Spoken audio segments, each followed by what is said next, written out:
Hey, welcome to Divinely Uninspired. This is episode 9. We're almost to double digits. I'm really excited about it.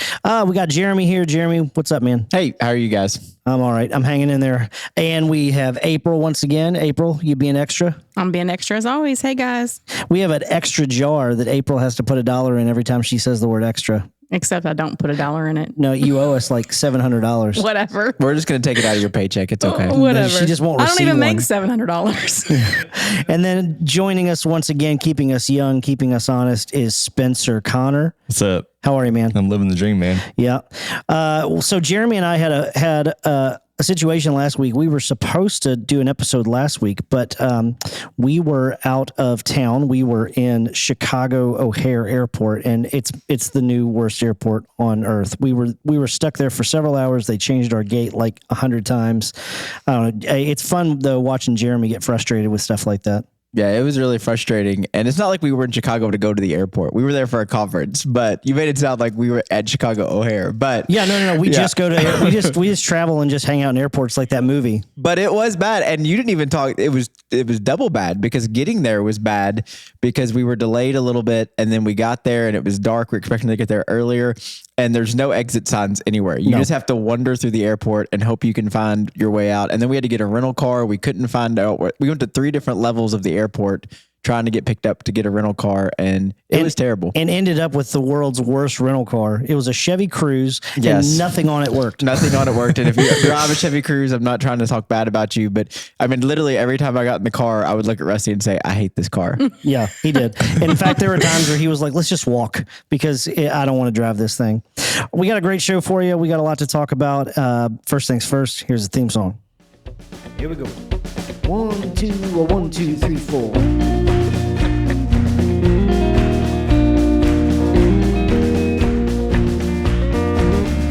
You're listening to Divinely Uninspired, podcast by Journey Church Shepherdsville, hosted by Jeremy Willis and me, Rusty Wilson. You can find us online at journeyshepherdsville.com. For questions or comments, email podcast@journeyshepherdsville.com. Maybe we'll feature your question or comment on a future episode. Thanks for listening. Enjoy the show.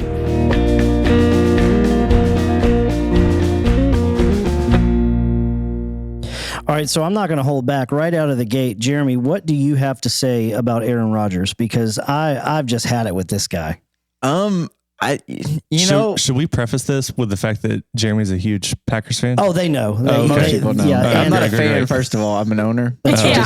Get it straight, don't Spencer. forget. he owns 3 shares. I own 3 shares, about to be 4 or 5 because they're going to release it again, I think next year or the year after. So if you want to be an owner like me, you can pay the money when it comes out. It's kind of like owning a star. It's like, hey, Yeah. I own that one right there. And You it's don't like, really own anything. He's been a little extra. So Aaron Rodgers, I have a love-hate relationship with him sometimes. He's a diva. I do think he's a diva, but he's one heck of a football player. And after watching Jordan Love this last week, I'm willing to forgive just about anything he's done so far to get him back on the field. But no, he is definitely, he's saying some crazy stuff. And, I think the biggest thing about all that with most people, including me with the frustration, is it has nothing to do with whether he did or didn't get vaccinated. It was the deception of him trying to convince everybody and going out of his way to try to convince everybody. Right. When he should have, and there's other guys in the NFL from the beginning who just said, we're not going to do it. And that's people's choice, whether they do or don't do it. It was more of the, him deceiving everybody. And then, and he always tries to play like the moral high ground. I feel like even with all the off-season stuff. And so I'm just like, but to be honest with you, man, he's one heck of a football player. Yeah, and I want him back on the field. I understand that. His thing though. He referenced Joe Rogan as being his source of knowledge, which I don't know that Joe Rogan is a expert in anything except maybe podcasting. He can talk for a long time. Yeah, he can. And the thing is Aaron Rodgers, they asked him point blank, like, have you been vaccinated? And his response was, I have been immunized. And so he didn't lie technically because he didn't say vaccinated. Correct. Yeah. It was misleading, but and the thing now though is I sent you a screenshot of it. Is he said that he's being persecuted like Christ was persecuted? What? It's a little far. Yeah, that's a stretch. But he's not the first person to say that. No, but he's kind of got the Jesus thing going on with the beard and the long hair. So maybe he's like preparing for a role. I don't know. I blame Shailene Woodley. Well, no, he did all that for a John Wick costume. Have you not seen the pictures of that? No, I haven't. Yeah, so he grew his hair out and all that because he wanted to be John Wick. And if you look at the pictures of it, he actually really does look like John Wick. Well, I guess he could be a stunt double if this whole football thing stops working out for him. Yep. All right. Anyway, listen to experts. Don't listen to us about things that we're not experts in. You can listen to us about the Bible because we're experts in that. But other than that, like, you really shouldn't be listening to us because we're not experts on everything. I mean, April's expert on Hobby Lobby and, Coffee. terrible T-shirts. No, not an expert on coffee. Whatever. Gosh, I so am. Spencer is an expert on all things 80s and 90s pop culture. That's just false. Yeah, it is. See, that's why you He should didn't listen even to know us. who Master P was. That was really, of all of the know. things that have happened, him not knowing who Master Yeah. P was. We should actually have like a written list that we just add to and just see how long it actually gets. Oh, there's not enough paper on earth. Probably. Yep. Yeah. All right. So Aaron Rodgers, he's coming back this week though, right? Supposedly. Yeah, we'll see. I mean, Jordan Love, I think he just tanked the rest of his career. So I'm confused. Did he have to get vaccinated to come back, or No, you didn't. They're not mandating it, but their protocols are different if you don't get vaccinated. And I think Aaron Rodgers, because he's such a big star, not only for Green Bay, but the NFL, they kind of look the other way with him, whereas other players, they didn't do that with. And I think that's the bigger issue. No, you don't have to get vaccinated in the NFL, but your protocol of being around the team and what you have to do is different. And so he just didn't want to do that. And so he did this other treatment that obviously they're not recognizing. And so it was just the whole thing. He got a big fine, didn't he, too? Well, $14,000. Well, I mean, not the big guy for that him, makes $200 but- million a year, that's a big fine. But It'd be so a big did he fine for me. have COVID before? I wonder. no, if he that's- got COVID. Okay, well, whatever. So he did have it. So when he says he was, That's his immunization. Yeah, Yeah, his okay. immunization was some it was some like experimental type of antibody treatment. It wasn't the shot. And so when they said, "Have you been vaccinated?" and he said, "I've been immunized," he it was a non-answer. And People were already over Aaron Rodgers, but yeah, he's just, he wants to host Jeopardy, and that's not in the cards for him. So Facebook, we were going to talk about this a couple weeks ago, and Facebook is, I mean, it's to quote one of my favorite podcasters, Sky Jitani, he refers to Facebook as the devil's urinal. And they went through this big name change thing, and they've changed their name to Meta. And it's because, according to Mark Zuckerberg, he wants to really start focusing on the metaverse. Yep. Which, what in the world is the metaverse? We were talking about it before the podcast, and I mentioned the movie Ready Player One. Yes. They put the headsets on, they go into this fake universe. Yep. That's what it is. Yeah. Which, I mean, I don't know. I feel like that's a pretty dangerous place to be. Let's just remove ourselves further from reality. my right. boys love it. They So, all own I an mean- Oculus. Aaron owns an Oculus, and they put those things on. And Well, Oculus is owned by I Facebook, know, so that's going yeah. to be the doorway into it, probably. Yep. So, I mean, essentially all he's doing is he's just making the Sims come to life. Yes. Exactly. Yeah. Yeah. You can, I mean, there's been tons of movies about it. We referenced Ready Player One, but there was a movie years ago with what's his name? Bruce Willis. It was called Surrogates, where everybody got to control like a robot version of themselves. I mean, even going back to Total Recall. Total Recall was the same concept of, we're going to go into this virtual world. Yep. But I don't know. I mean, I think the whole, like, let's get outside of reality and go into a virtual experience. I mean, what's the purpose of it? I mean, I don't know, other than entertainment. I mean, I think people have already grown very comfortable with, living a different life than maybe they would in real life online, through Facebook or Instagram, I mean, I've had so many conversations about just the stuff that we present on social media and this kind of false version. And so I think over the past, 15 years, there's been a growing comfort with, hey, I have my personality online and my personality in real life. I don't know. It seems to be like a perfect storm for the metaverse to come out in, I guess. Yeah, I don't know. I feel like it's dangerous though, because we already have, I mean, talk about misinformation and your experience is your reality. And I mean, we have people that, it's like, oh, well, I'm experiencing the world through this lens and only this lens. And I'm in this echo chamber where I only hear thoughts that affirm or confirm my position on things. And I don't know. I don't like it. I just don't understand the whole, like you just said, like people that they live a different life online versus in reality. And my question has always been like, if you present yourself one way and you build friendships or get like, do you not think you're going to meet those people and they're going to be like, oh my gosh, this person is not like, why? Yeah. Like, why do you want, I mean, people, especially my comments and my disposition, I mean, people are going to love me or hate me, but I'm the same. Mostly hate. Mostly hate. But yeah, I mean, I'm the same everywhere. Like I'm online the same. I'm on stage the same. I'm in this room the same. I mean, it's just, I just want to be who I am. I don't need some alternate reality. And that doesn't mean like my life is always great, but it's just my life. And so I just don't understand it. It's beyond me. Now some people will be like, we've seen you on your phone a lot. Well, yeah, everybody's on their phones because we're all stupid, but it's true. But at the end of the day, it's like people that just live on the internet and on their phones. I'm like, what are you doing? Yeah. I just don't understand it. Yeah. And I mean, we, 3 out of the 4 of us in here remember life before there was the internet so readily available and you had to dial up. And if somebody got a phone call that it would kick you off the internet. I mean, I barely remember it, but you don't remember it. Not really. Yeah. You've had the internet your whole life.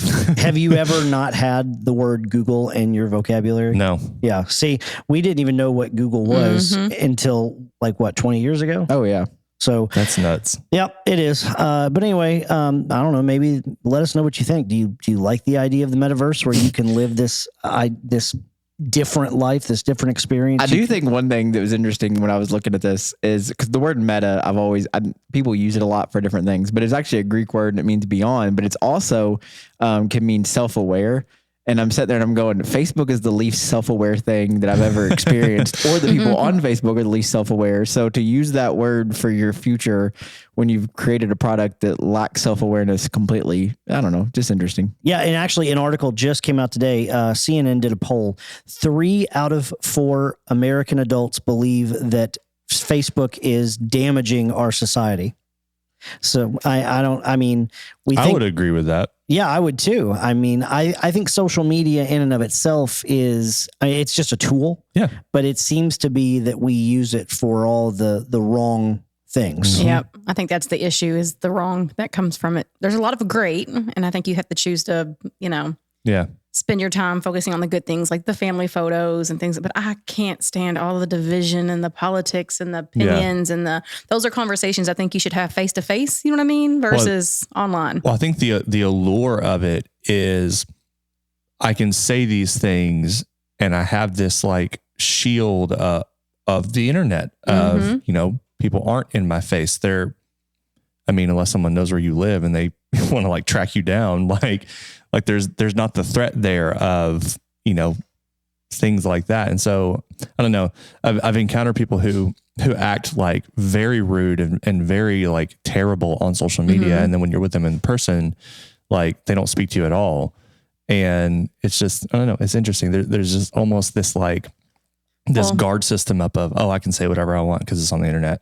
And everybody has an opinion and they think it matters. So yeah. And I think that's a real thing. This idea of platforming, it used to be in order to have a platform, there were gatekeepers. So like, unless you had a career in radio or television, or you were a journalist, and I'm even going back to the invention of the printing press, right. It was very well guarded who had a voice that could garner attention.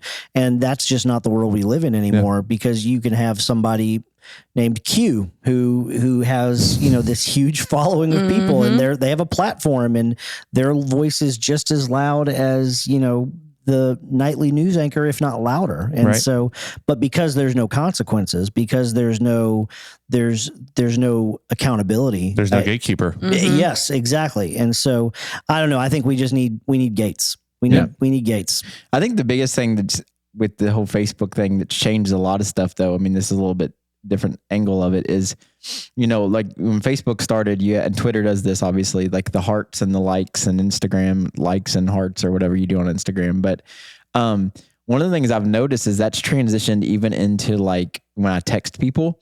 If I don't give a thumbs up when they say something, like they'll be like, something wrong, and I'm like, it's like that. They want a response from everything. And I think that's one of those weird things is now we're in this world where if you don't like heart something or, do whatever, or like, if you don't like my picture, I'm not going to like your picture. And it's just a weird world. And they expand that world to make it more reality, just to me seems like a big problem.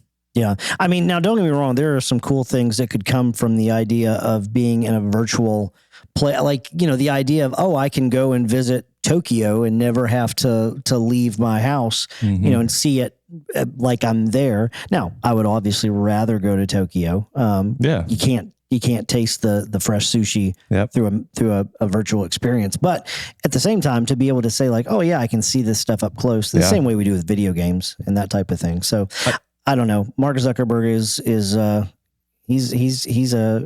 he and Aaron Rodgers, I think about the same between the two of them. Yeah. So he's interesting. That's for sure. I just want to know who's going to be the person who does the first metaverse church. What that's going to look like. The Hillsong. Hillsong or Bethel. Or Elevation. Yeah. I don't know that Elevation would get into it, but I think Bethel and their whole, what they call it, the glory cloud with if you don't know what the glory cloud is, go do a Google search make sure that you got the words right here. Glory cloud. Yep. And you could get yourself into trouble if you search something else. So, but yeah, I think that will be the first virtual experience of the church. But we're already kind of there with online streaming. So, you might be able to get more of the experience. I mean, if you can create your own avatar and walk around as your avatar, I mean, it creates more of a. What would your avatar look like, Spencer? Me. Really? I'm not really big on like making my avatar look anything different than just me. Really? See, I think I would make myself look very, very different. Maybe I would, present myself as a completely different individual. I mean, I might present myself with a few less pounds on my body, but that only gets worse. Wait till you get older. Okay. Anybody else have any thoughts about Facebook's metaverse? No, but just anytime somebody tells me I need to create an avatar, I'm just like, I'm not going to do that. Yeah. Like I don't need that. That's just either. So anyway, to each their own. Yeah. What's everybody's favorite Thanksgiving food? I love the turkey. What's the most important thing to your Thanksgiving meal? Turkey. Yeah, well, see, turkey is overrated. No, it's not. Turkey is so overrated. No, it's not. And I agree. listen. It was overrated to me until I discovered the fried turkey. Oh yeah. And the fried turkey is the game changer. If you've never had fried turkey, it makes turkey so much better. It kind of tastes like fried chicken. So at that point, I'm like, why aren't we just serving fried chicken? Yeah, but that's a bit of a stumble. Yeah, but I don't like regular turkey, but I do like the fried turkey. I make a really good regular turkey, but we also do two fried turkey. So have you done like the turducken thing? No. I want to try a turducken. I've never tried it. My thing is, if turkey's so awesome though, why do we only have it once a year? Like, it's not like in March, you're like, hey, let's go roast a turkey today. I mean, if you go to the fair, you get turkey legs. Yeah. Yeah. I love turkey ribs legs. from Shack in the Back. Hello. I love turkey. Which we all like turkey, but is that the most important part of the Thanksgiving meal? It's not in my family, or at least not to me. And everybody has that weird item that it's just not like my stepdad, he's from Indiana, and so is my wife. And if you don't have baked beans at Thanksgiving, they're like, this is not Thanksgiving. And it's like, no, that's 4th of July food. Baked beans? Yeah, absolutely. Every year. It's not Thanksgiving if they're not baked beans. I've never heard of that. Yeah, I mean, I'm from Indiana, so I'd say, baked beans are usually at every... But you're from like Clarksville or New it's not super... You're from Kentucky. It's just... Kentuckiana. It's called Kentuckiana. That's right. That's right, yeah. I feel like such a outlier here, but for me, if I don't have deviled eggs, it's not Thanksgiving. That's more of an Easter food. No. Yeah. I mean, I got to have some deviled eggs. You're not going to like to be around me a couple of hours after eating them, but yeah, you got to have those at Thanksgiving. The thing that my family has that nobody outside of my immediate family will eat, but it's not Thanksgiving if it's not there, is oyster casserole. Ooh, never even heard of it. Man, I love oyster casserole. No. It's so good. I do love eating like raw oysters. They're pretty good. Well, it's just like eating raw oysters, except they're not raw and they're in a casserole.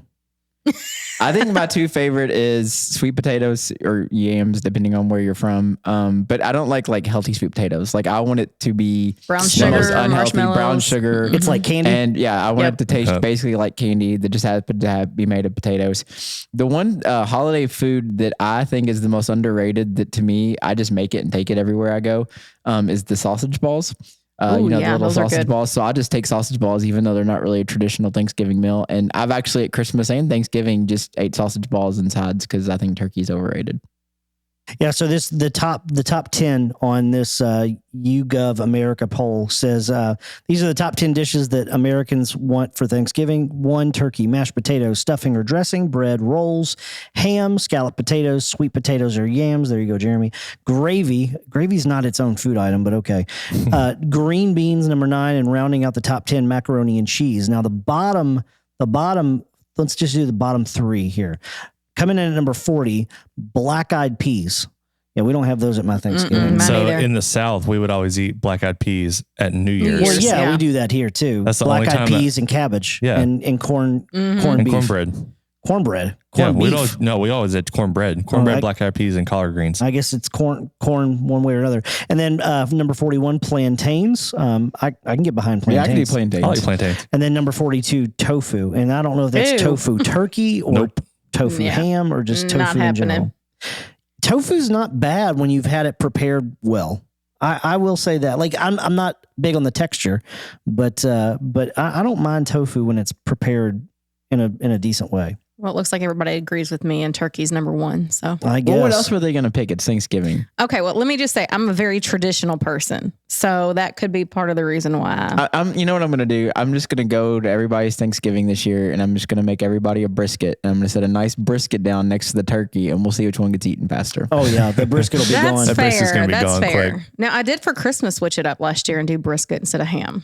To me, turkey, like 9 times out of 10, is always going to come out super dry. You don't know how to cook it. I've had it cooked very, like what I would consider to be cooked very well, and it's still, I think it's just a naturally dry meat. Mine is never I dry. don't No, it's know. because there's dark meat and white meat, and you can't cook them the same, and it's a whole thing. Yeah, You have to baste it guess. and all that good stuff. I would just like to say I can't believe macaroni and cheese is number 10 I on this know. list, and I really can't believe that deviled eggs is number 20 on this list that we're looking at. Well, That's insane. I mean, keep in mind that they were asking a lot of people based on different regions that they were in. So That's I don't true. know. Macaroni and cheese is it's a very like childish food in Whatever. general. That's probably So why I love like it, it. but it's childish. All right, let's keep going. Jeremy, do you want to have a tail? Yes, What kind of tail? Like like a monkey tail where I can like hang from things. Okay, Spencer, would you like to have a tail? I feel like it could get really inconvenient in daily tasks, but I think Like you have to Ralph- cut a hole in your pants and underwear so that they could. and like I'm naturally a clumsy person, so I feel like I'd just be tripping on it A all tail day. would help you with balance. That's what it does. But like if I'm like trying to like look for something in my closet and I like turn around, like I don't, it would like knock stuff Well, over. don't you think you'd have control of your tail? Yeah, I mean, I guess, but Do you not know how tails work?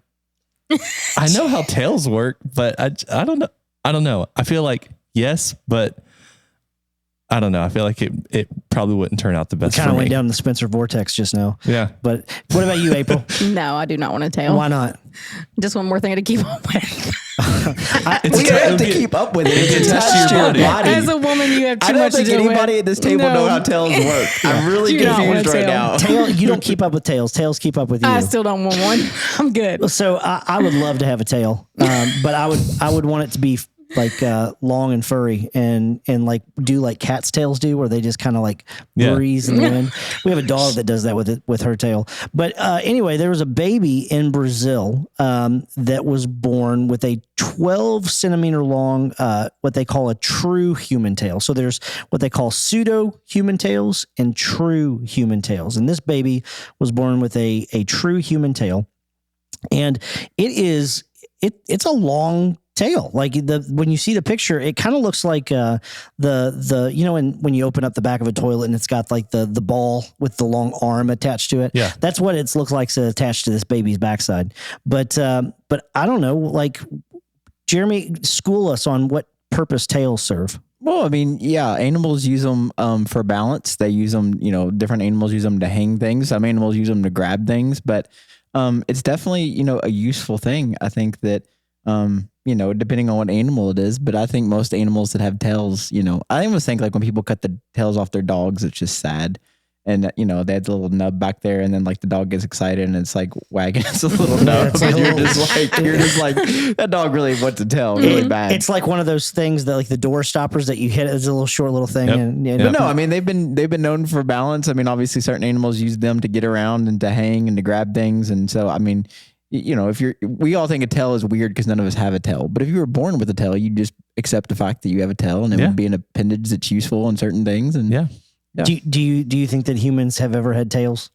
Like, I don't know. No, you don't want to get into that. No, it's not that I don't want to get into it. I really don't know. I mean, it just depends on what your evolutionary views are. But even that is just opinions. I think there's no facts behind any of that. I don't know. I think that Spencer would benefit from a tail.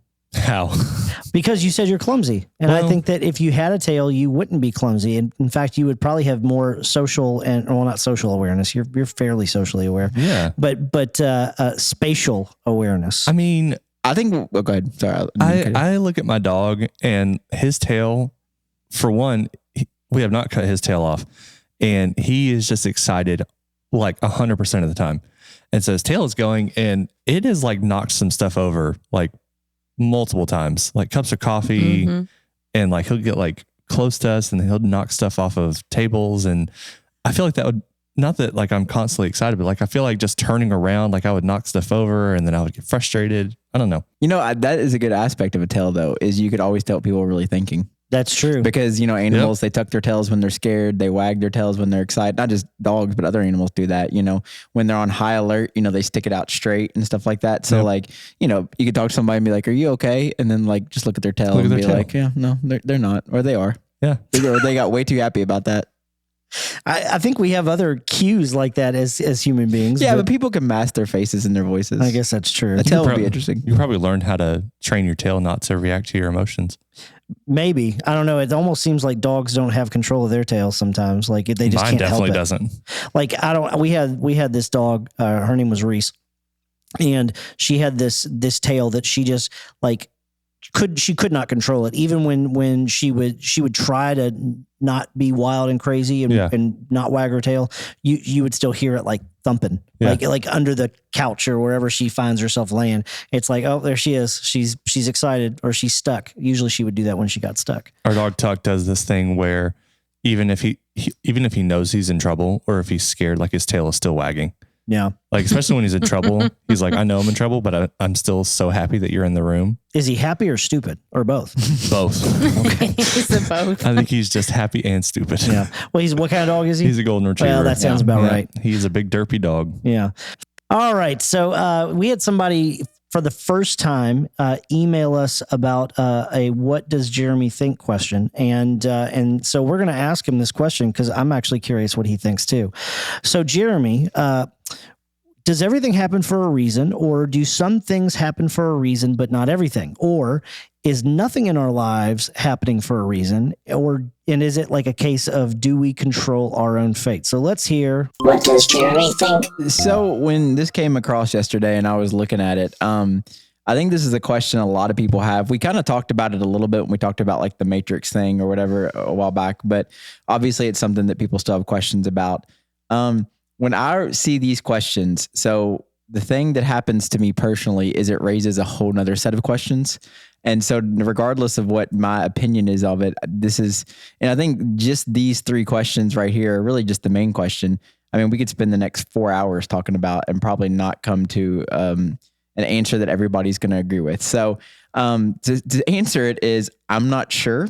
And I'm not sure it matters as much as we want it to matter sometimes. And so one of the great examples for me that kind of got this question going, does everything happen for a reason, was several years ago. We were a member of church here. They were having complications in childbirth with their child. And so we go to the hospital and we're praying for them and stuff like that. And then a few days later, the child's born and we're celebrating their life and everything's good. In fact, that kid's still here at Journey and we still hang out with that family. And, even though it was touch and go for a little bit, the kid ended up being just fine.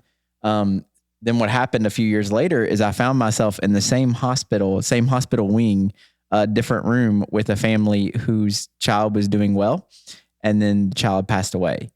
And that really, that example right there, like being in the same hospital wing, got me really wrestling with this question of, okay, why does one kid live and go on to live a good life? And why does one family now we're mourning the loss of their child? And did God allow one situation to work out one way or cause one situation to work out way and not another?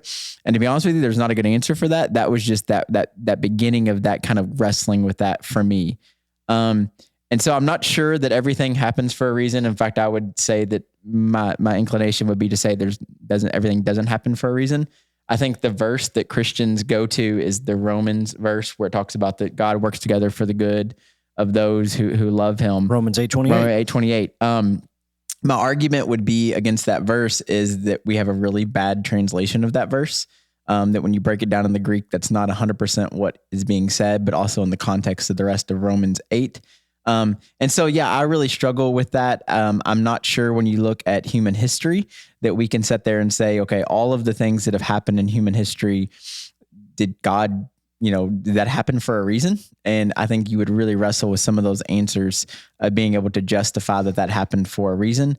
I think even about history in the Bible, I think that one of the things that happens, from the very beginning is God creates in Genesis, and there's this tree and there's life and there's rivers and all of this beautiful stuff. And there's a choice that's given to these people, whether they're going to continue in this plan God's created them with, or whether they're going to choose to not follow that plan. And as we know, based on the story, that they don't choose the plan, and they choose their own way. So I think there's a lot of moments when you open the Bible where it leaves God's head kind of scratching his head, like what just happened. We talked before, there's that verse in Genesis where God talks about that he's basically regretted making man because they're so wicked and evil. And so there's some, questions there. Jesus, and now I'm giving a lot of information here, so just know that, like I said, I could talk about this for 4 hours. We'll bear with you. Yeah, Jesus even speaks about this a little, obviously in Luke chapter 13 with the Tower of Siloam. If you don't know that story, there's a tower that falls and kills people, and they're trying to figure out why it happened and who caused it. And basically Jesus' response is, well, it just happened. Like there wasn't, like he doesn't go into some great theological thing. There's also in John, where the guy says, this guy's born blind. And the question is, who sinned, this man or his parents? What's the reason for why this happened? And Jesus is just like, really, there wasn't a reason. He was just born blind. So no, I think that, and like I said, I could talk about this for the next 3 hours and probably just have more questions that would be raised. But, I do think that the idea that everything happens for a reason, may be sometimes a false hope that people justify in their minds. At the same time, I do think God can work through everything, regardless of why it happens. And I think that's one of the interesting things about the story, as you read the Bible and as the story unfolds, is God's willingness to work throughout human history. And I'm not always sure he causes those things to happen, but he definitely is there to work in those things. I do believe there is a plan on how God is changing the world through his kingdom, on how heaven and earth is being built. But I also believe we get choices in how we actively participate in that thing. And so I think that the bigger question is, do things happen for a reason? I think the bigger question for me would be, what do we do with those things that happen? What do we do with those opportunities? What do we do with those choices? That there's this ongoing creation of the world and we are actively invited to participate in it. N.T. Wright says the idea that God has done something and God will do something, and we kind of live in the in-between, which means there's these tension points in between. And to be honest with you, like I said, based on human history and even biblical history, I'm not sure we can always say there's a reason for why everything happens, but that God can work in those things. And I do believe that there's meaning in how we respond to all the things that happen to him, regardless of whether that was something that there is a reason itself or not. So do you think that the danger there is that we find meaning, spiritual meaning in everything, or that we go looking for it in everything? Like, I don't know. Oh, that thing I wanted is on sale. That happened for a reason. Yeah, I think that's the real danger, because I think what happens is we start to, and it's always good to say there's a reason why that happened when it's a good thing. When it's a bad thing, that's the part we wrestle with sometimes. Right. But then also sometimes it becomes this thing of, well, the bad thing happened to them, well, there must be a reason. And that's what Jesus was getting to the heart of with the who sinned, this man or his woman. It becomes a way for us to look at people and be like, well, they're just not as good as us. That's why these bad things keep happening to them. Or the cause and effect thing, when sometimes I don't know if there is a cause and effect. There's just something that happens. But no, I do think there is the danger of we can, and this is going to sound really bad, but we can over spiritualize or religious things when they're really not supposed to be. And I think there is a little bit of danger in that, if I'm being honest. Yeah, that makes sense to me. So what about like fate? Do you believe fate is written in the stars already, or that everything's already predetermined, or do we have some agency there? I mean, I think that the Bible, when you read the Bible as a whole, I think the Bible does not make much room for not acknowledging that we have choices, and that our life is a series of choices, to do good, to do bad, to do right, to do wrong. And so I don't necessarily know if I believe in fatalism or fate in the sense of, well, I guess fatalism would have something to do with that, but in the sense that everything is pre-written for us as far as every choice we make. Again, I do think that God can work in those choices and do that. But I think in some ways, we kind of decide how our lives are going to go, and that's the choice that we make. And I think that's the temptation too of, for us, we talked about this before, we're always so quick to blame the devil for everything. And I think that's the other danger of that thing too, is that, that this happened. And so it's either God or it was the devil. So which one was it? And sometimes it's like, no, I think you just did something stupid and there's consequences for those choices. So the devil didn't make me do it. Well, it depends. Define the devil, which is the whole nother podcast. Yeah, we'll do that one. We'll do that one in a coming episode. So like I said, I know that probably is not answering the person the way they want. My personal feelings is no, there are things that I don't know if we're saying God ordained that to happen for a reason, if there's reasons behind some of those things.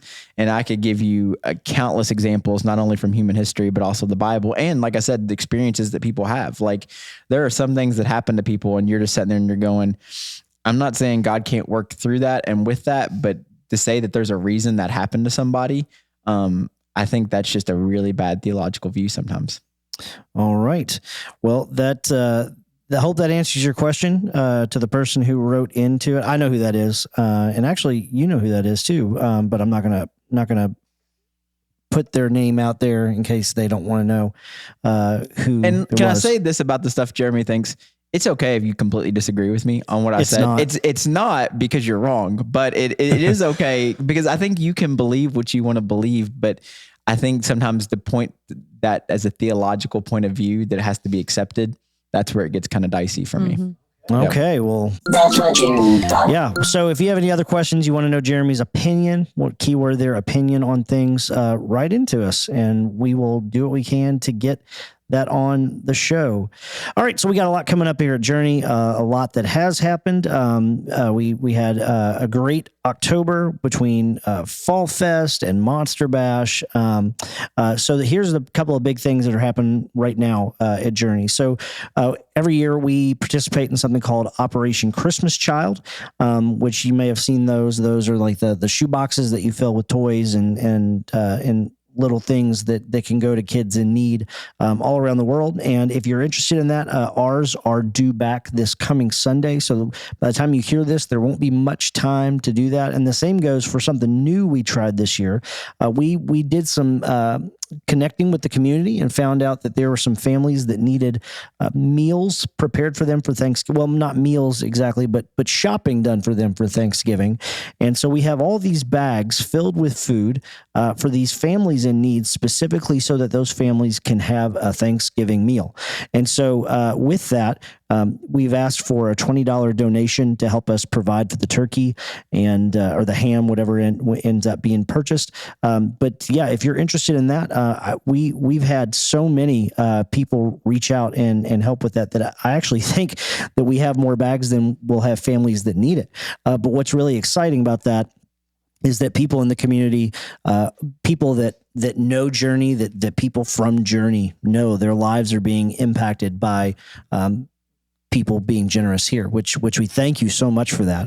That's what the church is supposed to be doing, bringing heaven to earth, feeding those who need to be fed and clothing those who need to be clothed. So a couple of other things coming up, and I'm actually going to kick this over to Spencer to let him talk just a little bit about it.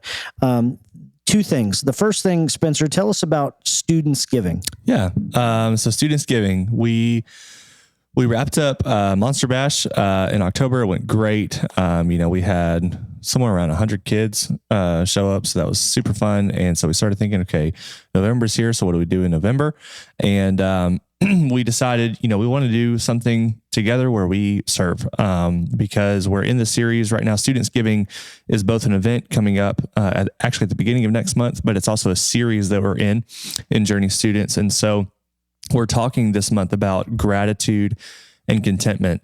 And so if perchance there's a student listening, you're actually getting a little bit of a glimpse of where we're headed in the coming weeks. But we started talking about gratitude this week.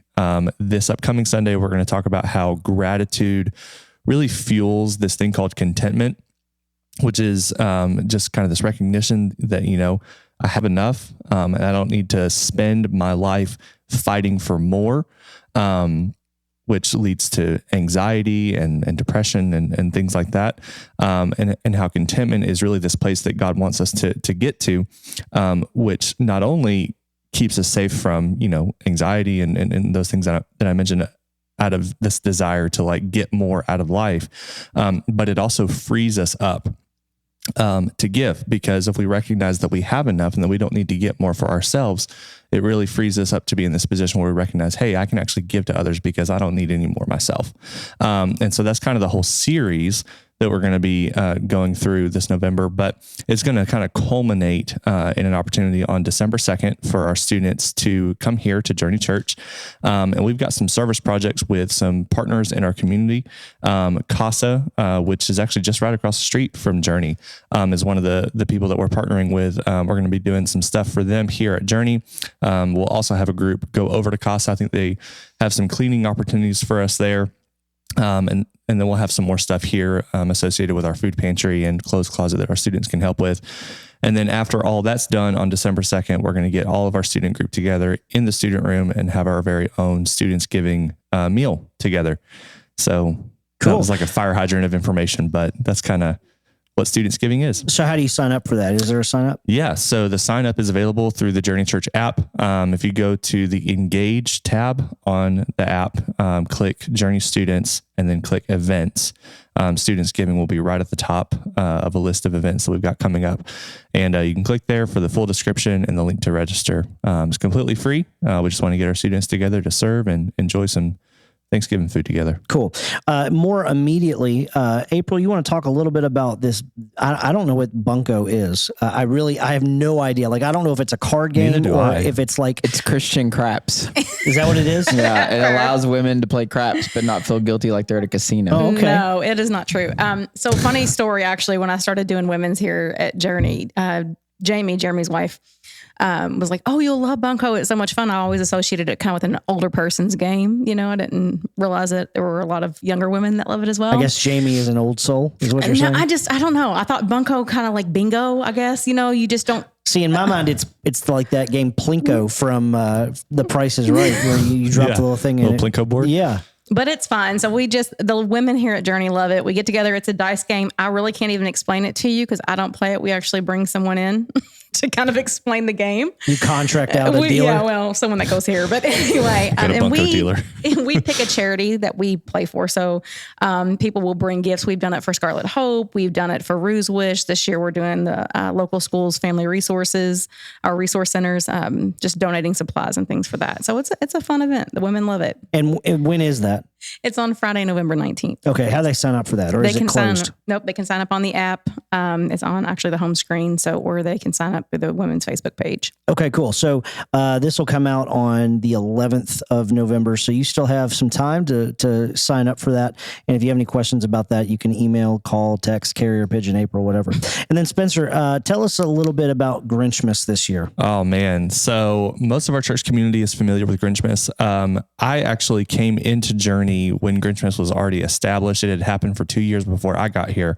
So I just kind of got thrown into the mix. But if you've ever read Dr. Seuss's How the Grinch Stole Christmas, basically what we do. Never heard of it. Never heard of it? You should read it sometime. You read it to your kids, they'll love it. And we take that story and we turn it into an immersive walkthrough experience here at our building. So literally, we convert the entire church every hallway that you could walk through, just about, is going to be decorated to the nines with Christmas decorations. And you literally walk in, and they're going to start out this year inside the Grinch's lair. And they're going to get to walk through Whoville and walk through the whole story of the Grinch stealing Christmas, and then his heart growing 3 sizes. And I think it's going to end inside Santa's workshop with a big Who feast going on. It's a lot of fun, not just for little kids, but for adults as well. I think this year we're actually incorporating a scavenger hunt into it, where you're going to get to search for other Christmas movie references inside the walkthrough. So it's a lot of fun. Can we search for baby Jesus? What? Can we search for baby Jesus like the wise men? Yeah. Wise men still seek him, Jeremy. That's right. I saw that on a Hobby Lobby sign at April's desk. Let me ask a question. You said to the nines. And so this is just a question. Why do we say to the nines and not to the tens? Because wouldn't we say if it's a scale of 1 to 10 that 10 would be the greatest? I have no idea. I'm just going to start saying it. I'm going to start changing it. We're to the 10s. Yeah. I'm sure that there's somebody out there knows the answer to this.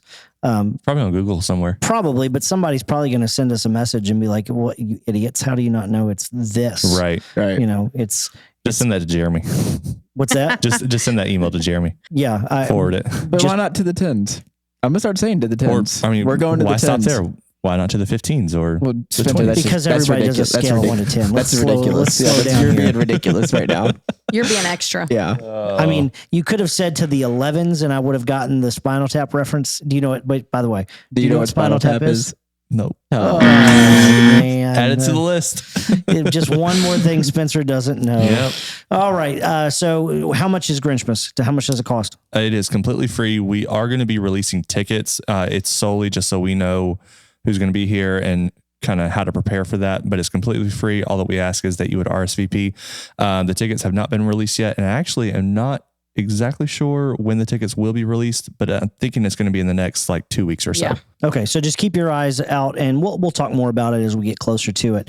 Okay, so let's get to our final topic here that we're going to talk about a little bit today.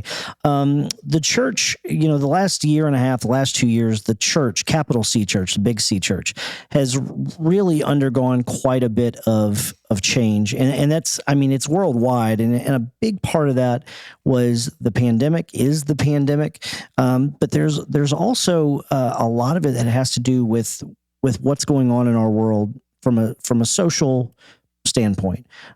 People who have feelings about certain things or feel differently, or allowing politics to kind of dictate what they feel about the church and the role of the church. And so, I don't know, I just kind of want to talk about where's the church, the big C, going in 2022. And Jeremy, what are your thoughts? What do you think the church is how do you think it's going to proceed moving forward? Yeah, I don't really know. I think that there's a great divide, I think, in the church right now of the group of people that are wanting to keep it the same, if that makes sense, and hold on to everything that's been, when in reality that doesn't exist anymore, to be honest with you. And then there's the group that I think is saying, okay, what is next and what does that look like? And I don't want to pick on anybody, but I sat with a group of ministers the other day at a luncheon, and the question was, how do we get people back in the seats? And I obviously think that gathering together is the best expression of the church, but we just had a lengthy conversation about the metaverse, which means that we're not necessarily sure that's always the future for most people. And, we talked about online and all that stuff. So one of the things that I question is, when we say stuff like we need to get people back in the seats or people need back at church, and I agree with they need to be a part of a community of a church, but the question is, who does that benefit? Yeah. And I think that's a question a lot of people are asking. Who does it benefit for me to actually be there? And the other thing is they're asking, what benefit is it for me to be there? Can I get the same experience online or doing something else? And, I think when it comes to connecting with God, we speak out of both sides of our mouth. I know this is going to be a lengthy thing, but we say that you should be able to connect with God everywhere and anywhere. And we want you to do that on a daily basis. But then we emphasize the most important place you connect with God is on Sunday mornings. Right. Speaking about both sides of our mouth. And so I think that, politically, racially, obviously, people got it out of a habit and it became easy. I enjoyed having a full weekend. I'm not going to lie, whenever we were pre-recording everything. So I think we have to start asking is, okay, what are we doing? And for Journey, that's been a big thing is, what are we actually doing? But really that question of who does this benefit, you know, and I think that there is benefit in being in person, but we have to figure out what that benefit is and how we offer that to people versus just saying it because we want, you know, it drives me crazy when people talk about attendance. I mean, you know, I get focused on numbers too, but it's not about numbers, it's about people. And I think the church needs to start realizing that. Yeah. Yeah. What do you guys think? Something that I've been thinking of for a while now is like, okay, so we emphasize like, you know, the church being together, the church gathering together. Something that it's just kind of a question that goes through my mind is like, why is it that we automatically think that gathering together as Christians has to be the Sunday morning typical like service that we go to? I think a lot of times because that's what the Bible says. I think a lot of times we get according to who? According to who? We get that's a church the Rise and Fall of Mars Hill reference. Go ahead. But we get locked into this idea that if we're going to gather together, that it has to be at a separate building at 10 o'clock or 11:15 if you come to Journey, and it has to be started off by 3 to 4 songs, and then it has to have a message in the middle, and then it has to have 2 to 3 songs at the end. And then I guess the point I'm getting to is like, I'm wondering if in the next like 10 to 15 years, if we're not going to see a shift into more organic communities of like house churches, and where people realize that this big thing that we've been pushing of, you know, the production of like church on Sunday morning, if it's going to shift into like, no, let's just be together. Let's take the Lord's Supper together. Let's talk about scripture together. But primarily let's just be together. And I've actually had conversations with several people about that. And I don't know, I just wonder like, why do we automatically think that the Sunday morning is like, that has to be the thing? Sure. And I'm not saying it's right or wrong either way. I'm just curious about it. I think the thing to that is, I mean, my pushback on that would be, I think Sunday is really important. Absolutely. And not because I think I get paid to be here on Sunday and it's a big part of my job. I think the gathering together of people is really important. And I think the gathering together of people, the beauty of the church to me is that there's a room full of people on Sunday that disagree on who and who shouldn't be our president, whether we should or shouldn't get vaccinated, whether we should or shouldn't enforce masks at schools, you know, all of that stuff, which teams we root for, all of that stuff. I mean, I wish in our community, even ethnically and socially, that there was all these, but the beauty of it is all these people get together and we experience this together. Yeah. I've always thought the danger of house churches, I think while there's benefit of them, is you're going to get together people with only like you, that see the world like you, that think like you. And I think that's the danger of some of that stuff.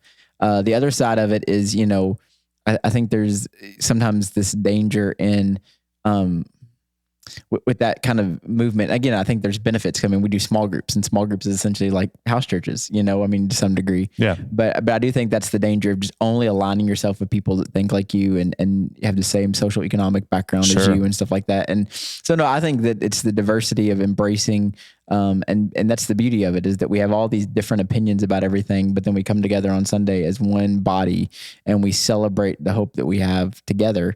Now, can you do that in different house? I mean, sure. I mean, at the end of the day, but you know, I think that's one of those things where it's like, I think there will always be that central idea of people gathering together.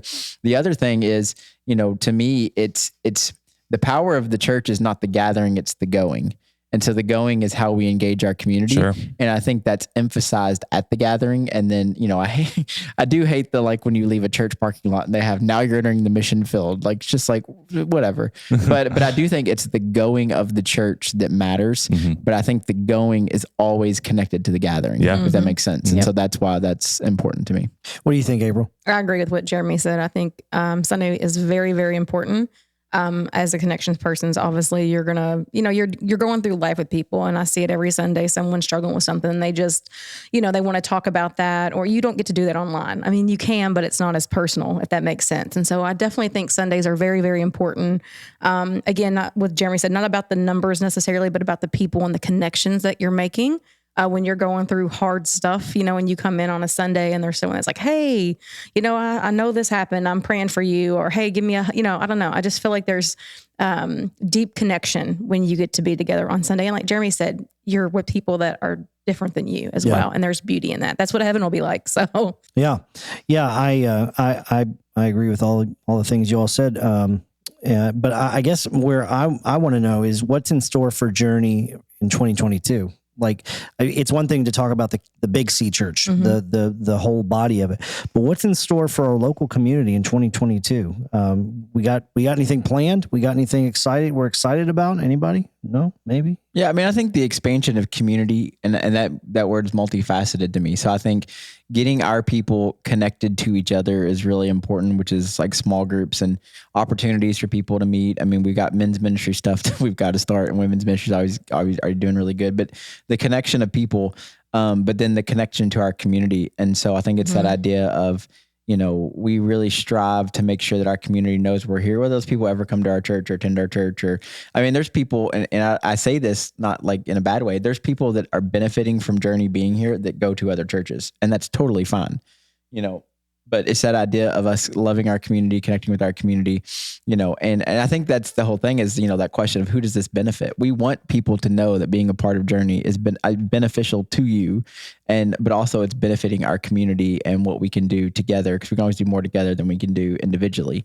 And so, but I think it's also that idea of, if people have gotten out of a habit of going to church or being a part of a community, that's on us as leaders to be able to communicate to them and to show them you're needed here. Like, it's not like we want you here just so we can tout some number. It's you're needed here because we need your gifts, your abilities, your connections, your resources, not only with what you have, but also your resources in the community to fully be what we can be here in this community. And back to my thing, do things happen for a reason?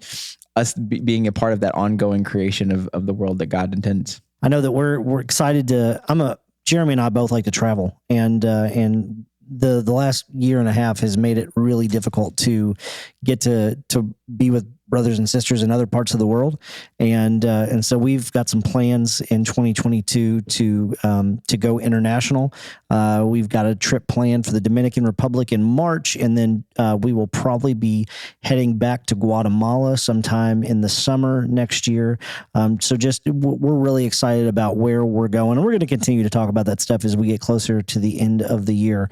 But we're going to go ahead and wrap up for the day. We've been talking for a long time, and you're probably tired of hearing our voices. So once again, as always, thanks for listening. If you have questions, comments, concerns, or complaints, you can email April, because I don't really care. Have a good one.